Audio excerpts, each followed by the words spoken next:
right, high school study skills students, welcome to week 8. Um, as we do every week, I'll kind of talk through this video for both our virtual and in-person classmates. We're moving on to our Monday learning. So for our virtual students, we'll start there. So as always, listen to our week in a nutshell video and walk through the weekly playlist to kind of see what we're covering this week. For our virtual students, I would like you to start by reading and highlighting important information from pages 79 through 83 in our study skills book. So this week, our main focus in class was on using a syllabus to help you understand what your teacher is wanting. So this is going to come really in handy as you get further on in your high school journey, as well as if you go on to college. If you take a look at these pages, virtual students, you are going to look for some important information that's going to help you succeed in your classes. So you need to read and highlight important information from pages 79 through 83.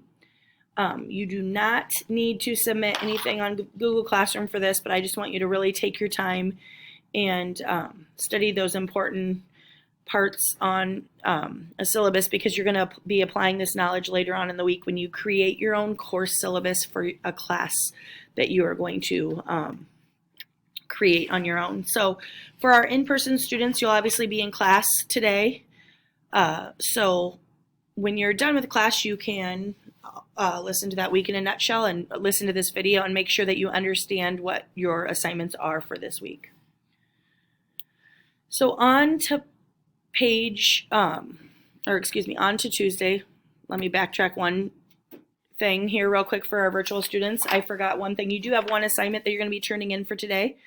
You are going to put yourself into the role of a teacher and complete pages 84, 85, and 86. You are going to be making your own class syllabus. So you're the teacher.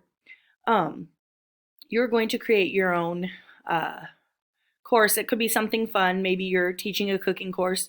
Maybe you're teaching us how to make something, or it's an actual academic course, but you're going to draft a syllabus for your course and you have to go through each thing. So you're going to have a course title and descriptions, objectives, your office hours. So just like you would in a syllabus that you'd get for a class here on Mondays, you're going to create your own syllabus on those 3 pages.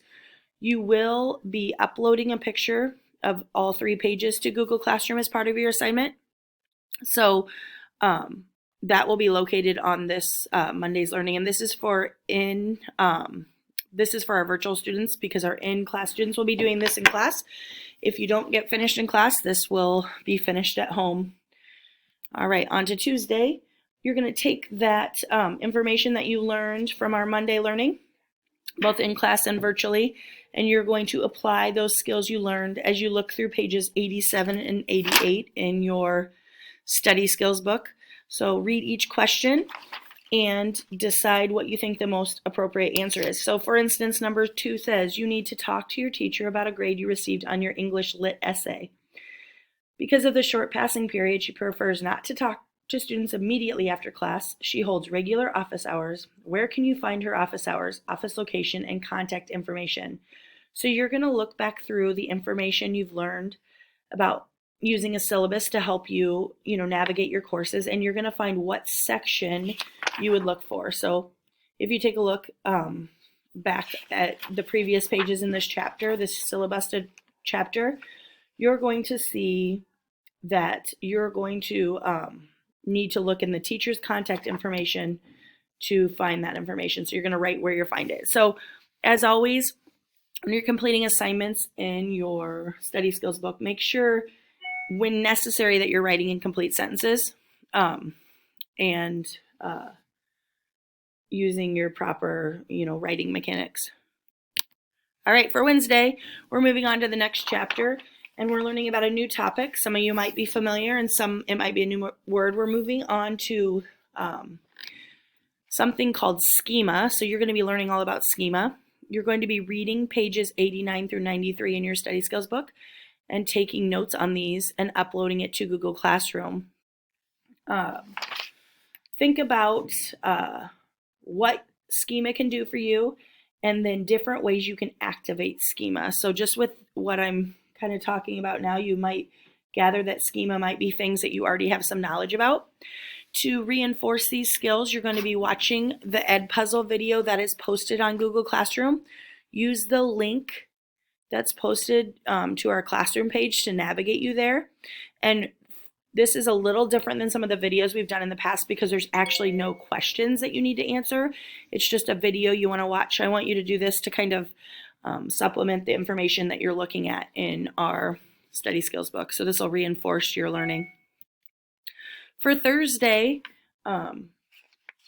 as you were looking through your book for Thursday, you learned a few things about these on Wednesday, but I want you to learn a little bit more about 2 strategies that will help you strengthen your schema, and one's called a KWL chart, and the other is called concept mapping. So you're going to watch both videos and learn a little bit more about these strategies, both the KWL and the concept map, because you're going to be applying what you have learned about schema using these 2 strategies on pages 94 and 95.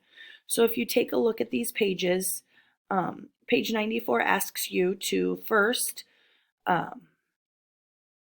take a look and brainstorm what you know about schema and pre-learning schema activation techniques. So what you're going to do is you're going to, in that rectangular box, you're going to scribble your notes and thoughts about what you now know about schema. So brainstorm. So this can be pictures, words, anything. You don't have to worry about your spelling or grammar. You're just going to scribble anything that you've learned about schema in that box.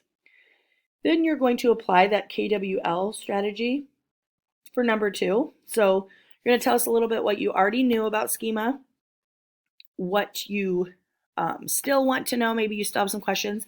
And then anything you've learned from the videos that we've watched and the information that you've read in this chapter.